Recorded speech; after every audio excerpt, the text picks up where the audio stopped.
तेजी से बढ़ रहा है कोरोना संक्रमण। बीते 24 घंटे में देश भर में मिले 2.5 लाख से अधिक नए मरीज। वहीं कोरोना टीकाकरण अभियान भी तेज गति से जारी। 12 करोड़ टीकाकरण तक पहुंचने में भारत को सिर्फ 92 दिन लगे। भारत टीकाकरण में दुनिया भर में सबसे तेज देश बन गया।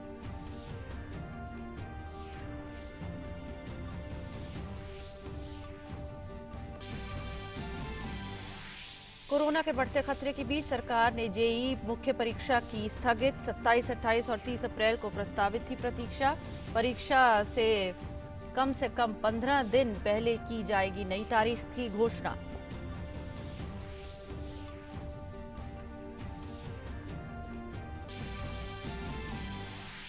राज्य विधानसभा चुनाव के शेष चरणों के लिए पश्चिम बंगाल में चुनाव प्रचार जारी है। गृह मंत्री अमित शाह ने पूर्वास्थली में जनसभा को किया संबोधित।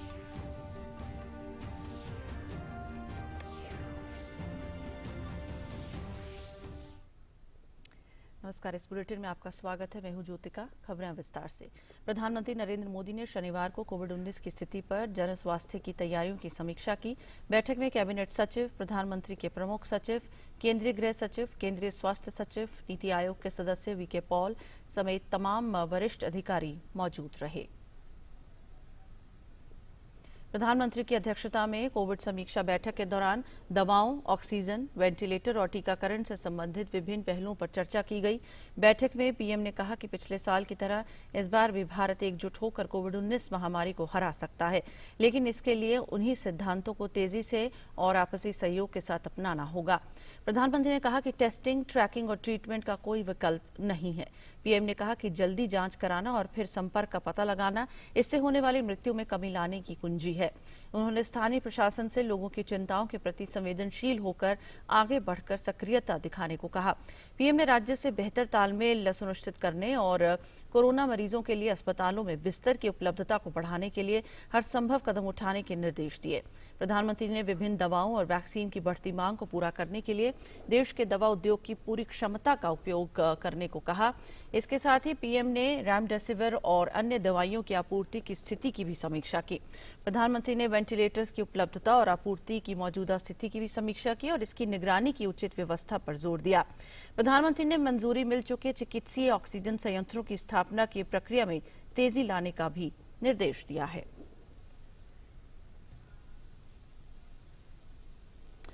देश में कोरोना संक्रमण के बढ़ते खतरे के बीच प्रधानमंत्री नरेंद्र मोदी हालात पर लगातार नजर बनाए हुए हैं। इसी क्रम में वाराणसी में कोरोना की स्थिति को लेकर प्रधानमंत्री नरेंद्र मोदी की अध्यक्षता में समीक्षा बैठक की।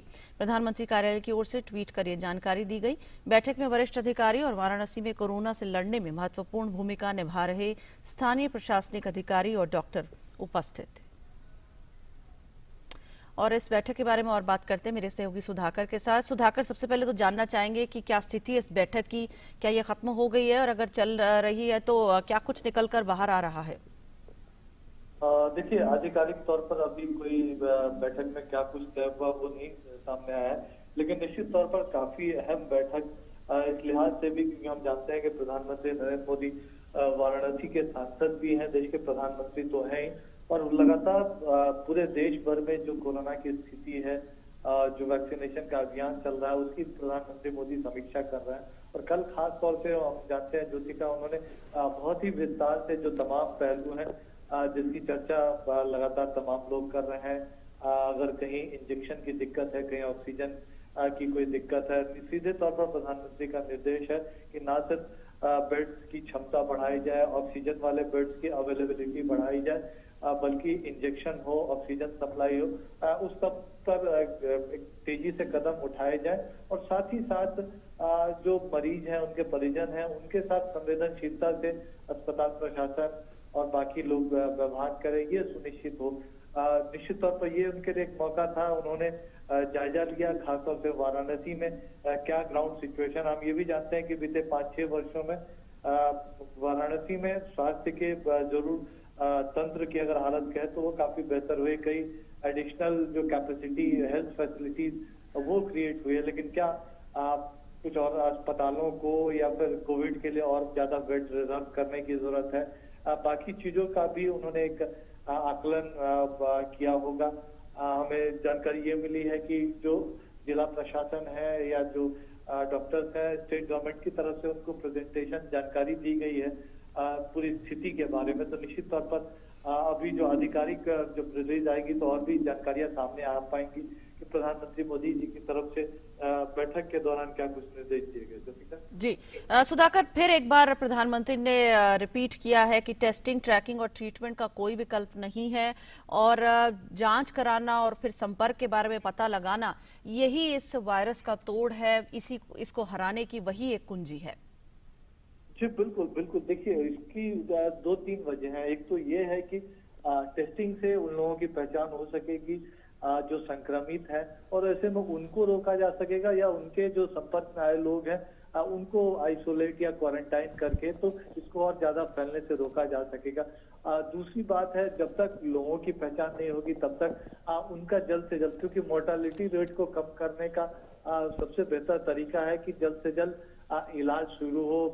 जो कोमॉर्बिडिटीज वाले लोग हैं या जिनको ज्यादा दिक्कत है उनको सही समय पर अस्पताल लेकर आया जाए, अस्पताल में वो संसाधन मौजूद रहे जिनकी जरूरत हो सकती है। तो इन तमाम चीजों पर एक साथ ध्यान देने की जरूरत है। कोई एक भी पहलू अगर कम रह गया तो दिक्कतें बढ़ सकती है। तो निश्चित तौर पर कोऑर्डिनेशन में तमाम एजेंसीज काम करे। स्वास्थ्य तंत्र पर जरूर इस वक्त थोड़ा बोझ ज्यादा है, तो स्वास्थ्य कर्मी जो योगदान दे रहे हैं उसमें बाकी लोग भी उनका सहयोग करें, तो उस लिहाज से मिलजुल कर स्थिति से निकला जा सकता है। लेकिन निश्चित तौर पर टेस्टिंग बढ़ाना ही पड़ेगा, ट्रैकिंग करनी ही पड़ेगी, और ट्रीटमेंट के लिए जो हेल्थ इंफ्रास्ट्रक्चर को रैंप अप करने के लिए प्रधानमंत्री का निर्देश भी मिला है। तो हम जानते हैं कि लगातार कई बड़े कदम भी उठाए गए हैं, चाहे रेमडेसिविर इंजेक्शन को लेकर हो, ऑक्सीजन प्लांट, कई ऑक्सीजन प्लांट बने। हम जानते हैं कि अगले कुछ दिनों में नए ऑक्सीजन प्लांट्स राज्यों को बनाकर दिए जा रहे हैं। इसके अलावा अतिरिक्त ऑक्सीजन की आपूर्ति भी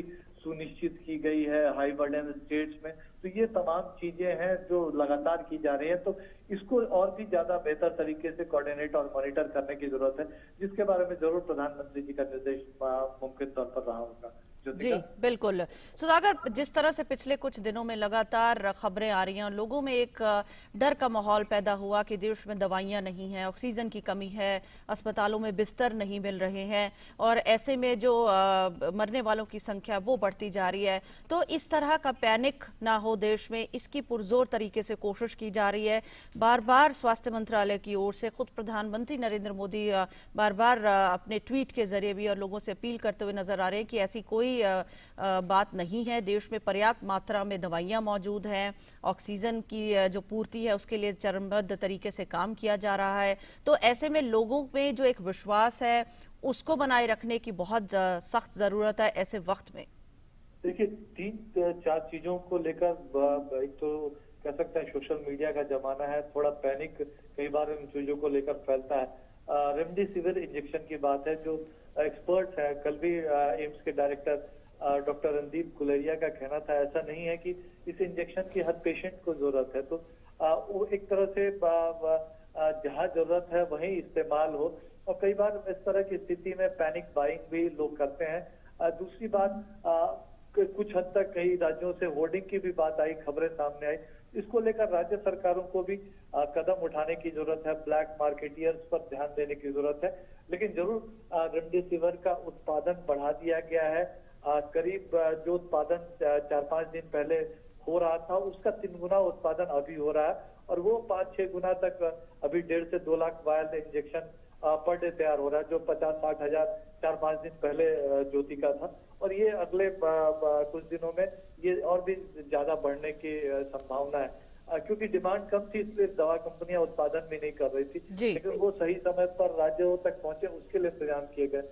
ऑक्सीजन के लिए 1 लाख एक्स्ट्रा सिलेंडर खरीदे जा रहे हैं, हाई फ्लो ऑक्सीजन मिल सके ऐसे मरीजों को। ज्यादा मरीजों को ऑक्सीजन की जरूरत है, जरूरी नहीं है कि जी सुधाकर आईसीयू की जरूरत पड़े। तो इसके अलावा ऑक्सीजन प्लांट्स भी तेजी से तैयार किए जा रहे हैं, और एक तरह से नए बेड्स, जो आईसीयू बेड्स है, ऑक्सीजन बेड्स है, वो भी अलग अलग राज्यों में केंद्र की मदद से राज्य सरकारें तैयार कर रही है। तो मुमकिन तौर पर अगले कुछ दिनों में स्थिति और बेहतर होने की संभावना है। बिल्कुल, बहुत शुक्रिया सुधाकर आपका इस पूरी जानकारी के लिए।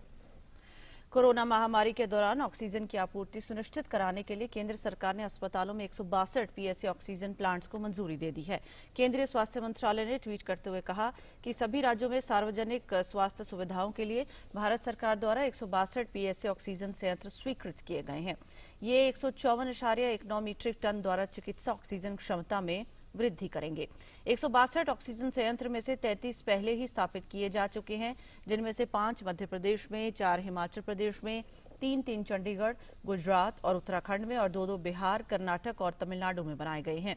इसके अलावा आंध्र प्रदेश, छत्तीसगढ़, दिल्ली, हरियाणा, केरल, महाराष्ट्र, पुदुचेरी, पंजाब और उत्तर प्रदेश में एक संयंत्र लगाया गया है। और इस पर और बात करते हैं, मेरे सहयोगी नितेंद्र हमारे साथ जुड़ गए। नितेंद्र, 162 पीएसए ऑक्सीजन प्लांट्स को मंजूरी दे दी गई है। लगातार ये कोशिशें की जा रही हैं कि जिन जिन चीज़ों की सबसे ज़्यादा ज़रूरत पड़ रही है आज की स्थिति में, उनमें कोई कमी ना आए। और जिस तरह से मैं भी सुधाकर से भी बात कर रही थी, लोगों में एक डर का माहौल था कि ऑक्सीजन नहीं है, दवाइयाँ नहीं है, बेड्स नहीं है। ये ऐसी स्थिति अभी नहीं है। हमारे देश इतना सक्षम है और हम इतना प्रिपेयर हैं कि हम इस स्थिति से बाहर निकल पाएंगे। बिल्कुल, पिछली बार भी देश में न कुछ रहते हुए भी मामलों को इतना अच्छे से संभाला था। याद है कि जब पिछली बार तो हमारे पास कुछ भी नहीं था, फिर भी मामलों को कम कर पाए थे सिर्फ अपने विल पावर से, मास्क पहन करके, सोशल डिस्टेंसिंग करके और तमाम जो हाथ से साफ करने की, हाथ धोने की बात थी, उन प्रोटोकॉल को अपनाते हुए एक तरह से खत्म किया था। और इस बार भी हम लोगों के पास 4 टूल है जिसमें अब वैक्सीनेशन भी जुड़ गया है, तो घबराने की जरूरत नहीं है। सरकार अपने स्तर पे कोशिश कर रही है। 162 जो पीएसए ऑक्सीजन प्लांट है वो देश के विभिन्न राज्यों में और जो सरकारी अस्पतालों में लग रहा है, जिसमें 33 पहले से ही लग चुका है और अप्रैल के आखिर तक 59 इंस्टॉल हो जाएगा और मई के आखिर तक 80 और इंस्टॉल हो जाएगा। तो ये कोशिश की जा रही है कि जहां जरूरत है, जो सबसे बड़े अस्पताल है, पब्लिक की जो सरकारी अस्पताल है, वहां पर जब ऑक्सीजन प्लांट लग जाएगा तो ऑक्सीजन की कोई कमी नहीं होगी। क्योंकि मामले बढ़ रहे हैं, 2,60,000 मामला आया है पिछले 24 घंटे में, तो ऐसे में लोगों में थोड़ी सी पैनिक हो गई है और कई ऐसे मरीज हैं जिनको ऑक्सीजन सपोर्ट की जरूरत पड़ रही है। तो ऐसे में ये जो प्लांट लग रहा है, इससे फायदा ये होगा कि ऑक्सीजन की सप्लाई सुचारू रूप से चलता रहेगा और खुद ही वहां पे जनरेट किया जा सकता है ऑक्सीजन। ये एक बड़ा कदम है केंद्र सरकार की तरफ से और ये पूरी की पूरी प्रक्रिया 201 करोड़ रुपया केंद्र सरकार ने दिया है इस पूरे प्रोजेक्ट के लिए, जहां पे ये प्लांट लगेंगे। तो निश्चित तौर पे लोगों में घबराने की जरूरत नहीं, सबको अस्पताल में भर्ती होने की भी जरूरत नहीं है। जो ज्यादा उम्र के लोग हैं, 60 साल से 45 साल से अधिक उम्र के हैं या फिर जो कोमॉर्बिड है, उनको थोड़ा एहतियात बरतने की जरूरत है। बाकी कई लोगों में घर पे भी उनका इलाज हो सकता है। अपने ऑक्सीजन लेवल का जरूर वो ख्याल रखें। जी नितेंद्र, हम बार बार ये भी बात कर रहे हैं कि जिस तरह से जो वीकेंड कर्फ्यू लगाए गए हैं, हम सबके फायदे के लिए लगाए गए हैं और एक कोशिश की जा रही है कि एक चेन को तोड़ा जाए और ताकि हम इस पूरे जंजाल से निकल कर बिल्कुल सकुशल बाहर निकल आए। तो लोगों की भी ये जिम्मेदारी बनती है कि कोविड प्रोटोकॉल्स को सख्ती से उसका पालन किया जाए, क्योंकि यही एक SMS की अगर बात की जाए, मास्किंग की, सैनिटाइजेशन और सोशल डिस्टेंसिंग, यही एक संजीवनी इस वक्त हमारे पास है जो हमें इससे बचा सकती है। तो जो भी वीकेंड कर्फ्यू लगते हैं उसका भी पालन हमें सख्ती से करना होगा। जी बिल्कुल, देखिए अगर सभी लोग मास्क लगाने लगेंगे, घर से जब निकलेंगे तो मास्क लगाएंगे और बहुत जरूरत नहीं हो तो घर से नहीं निकलेंगे, तो निश्चित तौर पे मामले कम हो जाएंगे। ये इतना इम्पोर्टेंट टूल है कि ये वैक्सीन से भी ज्यादा प्रभावी है। अगर आप मास्क लगाते हैं और हाथ साफ करते रहते हैं लगातार और जिससे भी मिलते हैं उसमें 2 गज की दूरी यानी 6 फीट कम से कम दूरी हो बात करने में, अगर इसका सख्ती से अगर आप पालन करेंगे तो निश्चित तौर पे ये वायरस अपने आप नीचे चला जाएगा। जी। और अगर जो कोरोना कर्फ्यू लगाया गया है वीकेंड में, अगर इसमें घर से नहीं निकलेंगे, इसके 2 दिन का जो असर होगा ना, अगले 1 हफ्ते में दिखेगा निश्चित तौर पे कि मामले कम होंगे, क्योंकि उसको फैलने का मौका नहीं मिलेगा वायरस को। तो लोग भी एहतियात बरते, घर के अंदर रहें, बहुत जरूरत हो तभी निकले और जो निकले वो मास्क जरूर लगाए और निश्चित तौर पे इसका असर अगले 1 हफ्ते में दिखेगा। जी बिल्कुल, बहुत शुक्रिया नितेंद्र आपका इस पूरी जानकारी के लिए। कोरोना संक्रमण के बढ़ते मामलों के बीच पूरे उत्तर प्रदेश में आज लॉकडाउन लगा हुआ है। लॉकडाउन के दौरान आवश्यक सेवाओं को छोड़कर अन्य सभी दुकानें और बाजार बंद हैं। लखनऊ और पूर्वी यूपी सहित उत्तर प्रदेश के सभी शहरों में लॉकडाउन का कड़ाई से पालन किया जा रहा है। इस दौरान सड़कें पूरी तरह वीरान नजर आ रही हैं। लोग केवल जरूरी सामान लेने के लिए अपने घरों से बाहर निकल रहे हैं।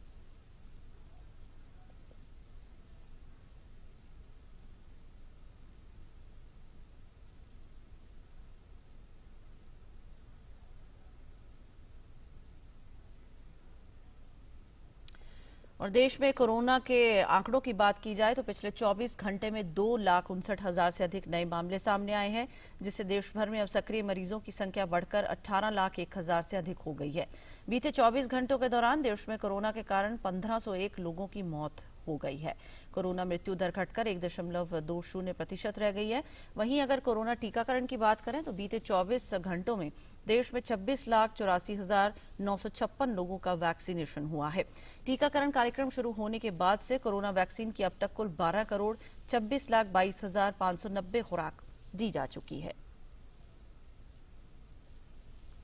कोरोना की बढ़ती रफ्तार के बीच देश में टीकाकरण अभियान भी जोरों पर जारी है। 12 करोड़ टीकाकरण तक पहुंचने में भारत को सिर्फ 92 दिन लगे हैं और भारत टीकाकरण में दुनिया भर में सबसे तेज देश बन गया है। गुजरात, महाराष्ट्र, राजस्थान, उत्तर प्रदेश ने अभी तक अकेले 1 से अधिक करोड़ टीके लगाए हैं।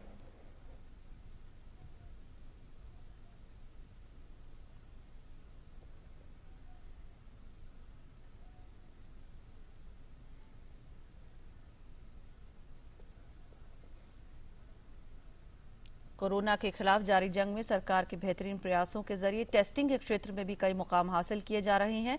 भारतीय चिकित्सा अनुसंधान परिषद के अनुसार भारत में कल तक कोरोना के लिए कुल 26,38,38,416 सैंपल टेस्ट किए जा चुके हैं, जिनमें से 15,66,394 सैंपल कल टेस्ट किए गए।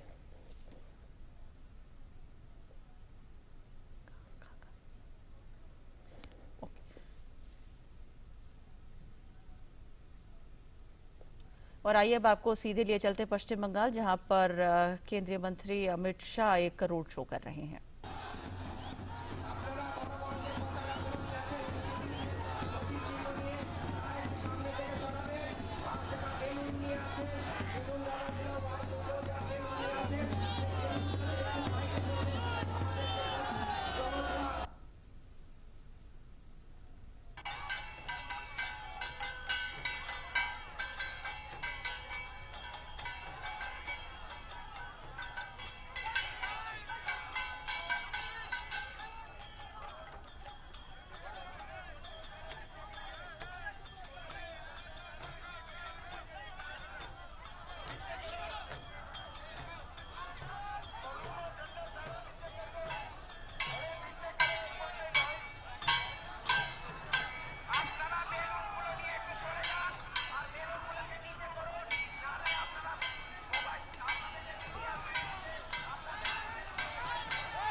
तो पश्चिम बंगाल में चुनाव प्रचार अपने चरम पर है।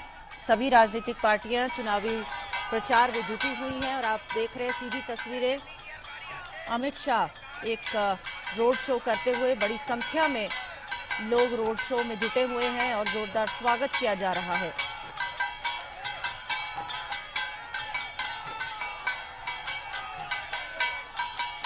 इससे पहले भी केंद्रीय गृह मंत्री और भाजपा के वरिष्ठ नेता अमित शाह ने पश्चिम बंगाल के पूर्वा बर्धमान में एक चुनावी रैली को संबोधित किया। अमित शाह ने ममता सरकार पर किसानों का पैसा रोकने का आरोप लगाते हुए कहा कि किसानों के हित में केंद्र सरकार जो पैसा भेजती है, ममता रोकने का आरोप लगाते हुए किसानों के हित में जो पैसा भेजती है, ममता सरकार उसे रोक देती है। सभी पार्टियों की ओर से चुनाव प्रचार किया जा रहा है।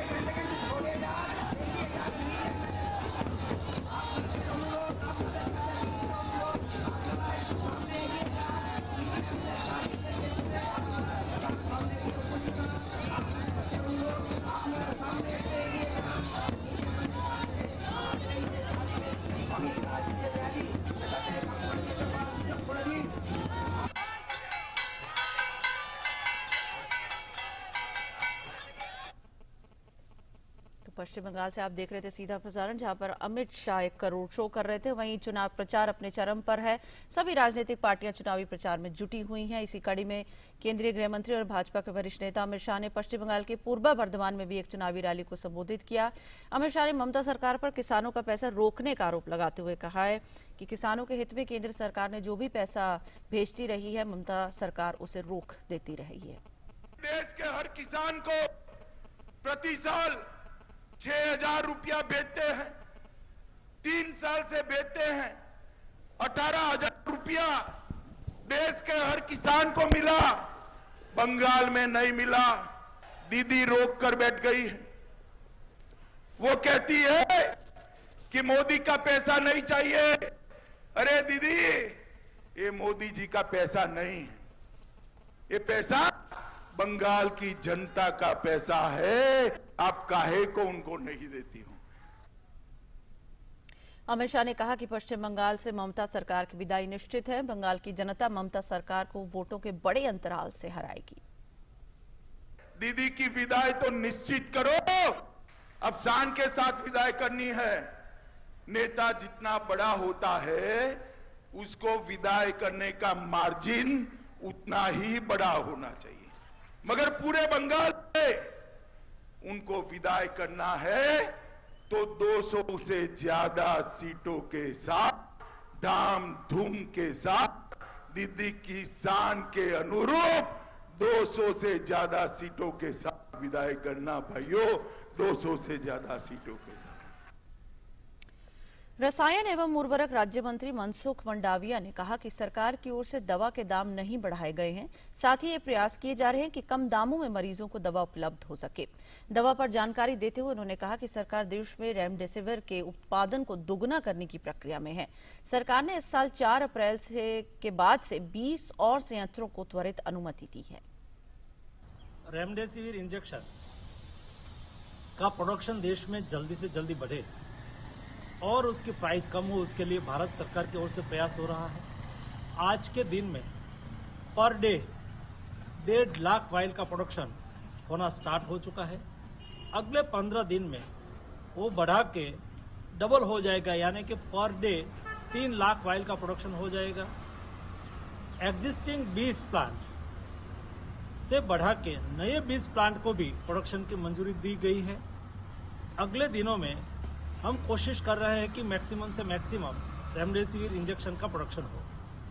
दूसरा, प्राइस कम करने के लिए सभी कंपनी के साथ बातचीत किया और कल ही सभी कंपनी ने अपना रिटेल प्राइस जो 5,000 और 5,000 से ज़्यादा था, सभी लोगों ने कम करके 3,500 से कम कर दिया है, जिससे मरीजों को उसका फायदा होगा।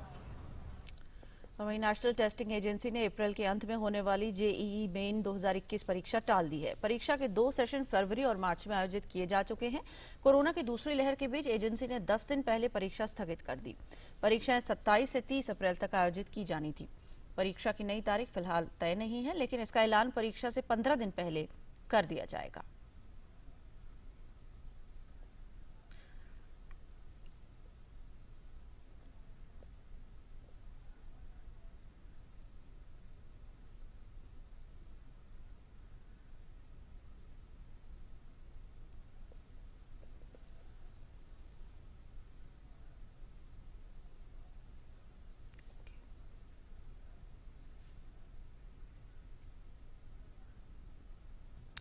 कोरोना के दोनों वैक्सीन लगवाने के बाद भी लोगों के संक्रमित होने पर नीति आयोग के सदस्य डॉक्टर वीके पॉल ने कहा कि अगर दोनों वैक्सीन लेने के बाद भी लोग कोविड संक्रमित हो जा रहे हैं, तब भी बीमारी गंभीर नहीं है। लेकिन लोगों को टीकाकरण के बाद भी कोरोना के नियमों का पालन सख्ती से करना चाहिए। के बाद भी अपने बचाने के जो एप्रोप्रिएट बिहेवियर है, मास्क लगाना, डिस्टेंसिंग करना, इसको करना होगा। क्योंकि अगर दूसरे व्यक्ति के पास बहुत सारा वायरल लोड है तो आपको सारे ही शस्त्र जो है वो इकट्ठे चाहिए। ये हो सकता है कि वैक्सीन मिलने के बाद भी इन्फेक्शन हो, लेकिन ये याद रहे कि वैक्सीन के बाद होने वाली इन्फेक्शन में आप उम्मीद करेंगे कि जो बीमारी होगी वो सीरियस नहीं होनी चाहिए। और जैसे कि हमने बताया, प्रधानमंत्री नरेंद्र मोदी ने आज वाराणसी में कोविड-19 की स्थिति पर वीडियो कॉन्फ्रेंसिंग के माध्यम से समीक्षा बैठक की। बैठक के दौरान प्रधानमंत्री द्वारा कोरोना से बचाव और कोरोना संक्रमित मरीजों के समुचित उपचार हेतु टेस्टिंग, बेड, दवाइयां, वैक्सीन और मैनपावर आदि की जानकारी ली। उन्होंने जनता को हर संभव सहायता त्वरित रूप से उपलब्ध कराने के लिए अधिकारियों को निर्देश भी दिए। चर्चा के दौरान प्रधानमंत्री ने जोर देते हुए कहा कि 2 गज की दूरी, मास्क है जरूरी का पालन सभी लोगों द्वारा किया जाए। प्रधानमंत्री ने प्रशासन को भी पूरी संवेदनशीलता से वाराणसी के लोगों की सहायता करने को कहा है। प्रधानमंत्री ने देश के सभी डॉक्टरों, सभी मेडिकल स्टाफ का आभार व्यक्त करते हुए कहा कि इस संकट की घड़ी में भी वे अपने कर्तव्य का निष्ठापूर्ण पालन कर रहे हैं। उन्होंने कहा कि हमें पिछले साल के अनुभवों से सीखते हुए सतर्क रहकर आगे बढ़ना है। और इस पर और बात करने के लिए सुधाकर मेरे साथ जुड़ गए, मेरे सहयोगी। सुधाकर, क्या अपडेट है? क्या मीटिंग खत्म हो गई है और क्या कुछ निकल कर आया? देखिए, बहुत महत्वपूर्ण और बैठक खत्म हो चुकी है ज्योतिका, और निश्चित तौर पर हमें जानकारी ये मिली है कि प्रधानमंत्री लगातार फीडबैक ले रहे थे वाराणसी की स्थिति को लेकर, और उसके बाद उन्होंने ये आज बड़ी बैठक बुलाई और उनको जो पूरी स्थिति है वाराणसी में, जो ग्राउंड सिचुएशन है, उसके बारे में जानकारी दी गई। न सिर्फ फिलहाल जो कोविड सिचुएशन है, बल्कि अतिरिक्त बेड उपलब्ध कराने की बात हो या अन्य सुविधाओं की बात हो, उसके बारे में जानकारी दी गई। निश्चित तौर पर प्रधानमंत्री का भी कई अहम तरह से निर्देश उन्होंने कहा है कि सरकार और समाज को दोनों मिलकर स्थिति से निकलने के लिए प्रयास करने की जरूरत है, और जहां तक मुमकिन हो प्रशासन पूरी संवेदनशीलता के साथ वाराणसी के लोगों की हर संभव मदद करे। तो उन्होंने इस पूरे बैठक के दौरान प्रधानमंत्री ने न सिर्फ कोरोना बचाव की बात हो, संक्रमित मरीजों के समुचित उपचार के लिए टेस्टिंग हो, बेड हो, दवाइयां हो, वैक्सीन हो या फिर मैन पावर हो, इन सब के इंतजाम के बारे में जानकारी ली, बल्कि साथ ही साथ कई अहम निर्देश भी दिए हैं। प्रधानमंत्री ने आभार भी जताया बैठक के दौरान कि जिस तरह से सारे डॉक्टर, सिर्फ वाराणसी के नहीं, देश भर के सारे डॉक्टर, मेडिकल स्टाफ संकट की घड़ी में अपना कर्तव्य का पालन कर रहे हैं, वो एक तरह से सबके लिए उदाहरण है। और निश्चित तौर पर तमाम लोगों को पिछले साल के अनुभवों को ध्यान में रखते हुए आगे बढ़ना है। प्रधानमंत्री ने ये भी कहा कि वाराणसी में पिछले 5-6 वर्षों में जो मेडिकल इंफ्रास्ट्रक्चर है उसका विस्तार हुआ है, आधुनिकीकरण हुआ है, इसकी वजह से लड़ने में, इस लड़ाई में सहायता मिली है। लेकिन इसके साथ ही फिलहाल आवश्यक तौर पर बेड्स हो, आईसीयू है या ऑक्सीजन है, उसकी उपलब्धता बढ़ाई जा रही है, क्योंकि इस वक्त उसकी मांग ज्यादा है। और मरीजों की जो बढ़ी हुई स्थिति है, उसकी वजह से जो दबाव हुआ है, उसके लिए प्रधानमंत्री ने निर्देश दिया है कि हर स्तर पर जो प्रयास है वो किए जाए। उन्होंने उदाहरण भी दिया कि वाराणसी के प्रशासन ने एक काशी कोविड रिस्पांस सेंटर स्थापित किया है। उसी तरह की तेजी जो हर काम में, बेड की उपलब्धता बढ़ाने में या फिर अन्य कामों में भी लगाई जानी चाहिए। पीएम मोदी ने फिर एक बार कहा है ज्योतिका कि टेस्ट, ट्रैक और ट्रीट, जिस तरह से फर्स्ट वेव के दौरान वायरस से मुकाबला करने की अहम रणनीति थी, इसी रणनीति को फिर से अपनाना पड़ेगा। कॉन्ट्रैक्ट ट्रेसिंग करना पड़ेगा, टेस्ट रिपोर्ट भी जल्द से जल्द आए, इसके लिए उपाय करने पड़ेंगे। तो साथ ही साथ होम आइसोलेशन में जो मरीज रह रहे हैं, उनके परिवार के प्रति भी जो संवेदनशील तरीके से जिम्मेदारी का निर्वहन हो। जी सुधाकर, बहुत महत्वपूर्ण बात की उन्होंने जब मेडिकल स्टाफ का आभार व्यक्त किया कि देश भर में जिस तरह से मेडिकल स्टाफ पूरी मुस्तैदी के साथ इस संकट की घड़ी में लगातार काम कर रहा है, पूरी अपने कर्तव्य का निष्ठापूर्ण पालन कर रहा है, ये एक सराहनीय है और एक बड़ा सलाम इन सब फ्रंट लाइन वर्कर्स को जाता है। जी बिल्कुल बिल्कुल। देखिए, और खास तौर से हम लगातार देख रहे हैं कि एक तरह से वो हौसला बढ़ाते रहते हैं। अगर सबसे ज्यादा अभी इस वक्त दबाव है अस्पतालों पर है, डॉक्टर्स के ऊपर है, जो पैरामेडिक्स हैं, हेल्थ केयर वर्कर्स हैं, उन तमाम लोगों के ऊपर काफी दबाव है। और उनका हौसला, उनके साथ भी खड़ा होने की जरूरत है, उनके भी जज्बे को सलाम करने की जरूरत है। और प्रधानमंत्री ने एक तरह से देश की तरफ से उनका जो इंटीग्रिटी है, वो जो जिस तरह की सेवा कर रहे हैं, उस जज्बे को सलाम किया है। तो निश्चित तौर पर एक तरह से वो उदाहरण है हेल्थ केयर वर्कर। और प्रधानमंत्री का यही कहना है कि इसी तरह से तमाम लोग समर्पित भाव से काम करें, समन्वय के साथ काम करें, तो एक अनुभव और जो संसाधन है उसके सहारे इस स्थिति से बाहर निकला जा सकता है। तो उन्होंने फिर से भरोसा दिलाया तमाम लोगों को। तो साथ ही साथ सराहना भी की है वाराणसी में जो कुछ खासतौर से अच्छे प्रयोग हुए हैं, जैसा मैंने कहा काशी कोविड रिस्पांस सेंटर की बात हो, इसी तरह से कॉन्ट्रैक्ट ट्रेसिंग के लिए वहाँ जो कंट्रोल रूम बनाया गया है, होम आइसोलेशन के लिए अलग कंट्रोल सेंटर हो, dedicated phone line for ambulance हो, टेलीमेडिसिन के लिए कंट्रोल रूम, तो इस तरह की जो चीजें उसकी प्रधानमंत्री जी को जानकारी दी गई है। लेकिन निश्चित तौर पर अहम संदेश जी सुधाकर जी बिल्कुल, तो पूरी पैनी नजर रखे हुए प्रधानमंत्री हर एक उस स्थिति पर जो इस वक्त देश से ऊपर से गुजर रही है। बहुत शुक्रिया सुधाकर आपका इस पूरी जानकारी के लिए, धन्यवाद। तो इसी के साथ इस बुलेटिन में बस इतना ही, इजाजत दीजिए, नमस्कार।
दवाई भी कड़ाई भी का मंत्र लिए वैक्सीनेशन की चल रही है लहर, गांव गांव शहर शहर।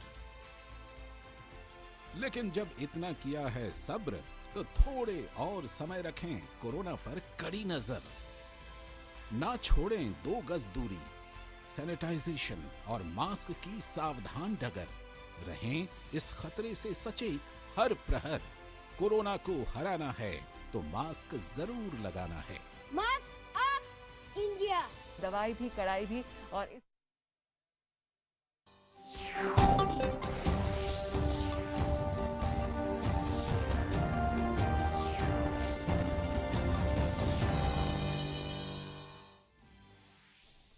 वाराणसी में कोरोना की स्थिति को लेकर प्रधानमंत्री नरेंद्र मोदी की अध्यक्षता में समीक्षा बैठक।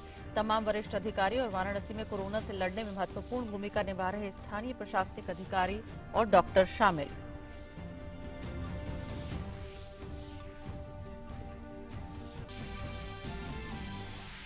कोरोना महामारी के दौरान ऑक्सीजन की आपूर्ति सुनिश्चित करने के लिए केंद्र सरकार ने 162 पीएसए ऑक्सीजन प्लांट्स को मंजूरी दी। ये 154.19 मीट्रिक टन की चिकित्सा ऑक्सीजन क्षमता में बढ़ोतरी करेंगे। 162 पीएसए ऑक्सीजन प्लांट्स को मंजूरी। देश में तेजी से बढ़ रहा है कोरोना संक्रमण। बीते 24 घंटे में देश भर में मिले 2.5 लाख से अधिक नए मरीज। वहीं कोरोना टीकाकरण अभियान भी तेज गति से जारी। 12 करोड़ टीकाकरण तक पहुंचने में भारत को सिर्फ 92 दिन लगे।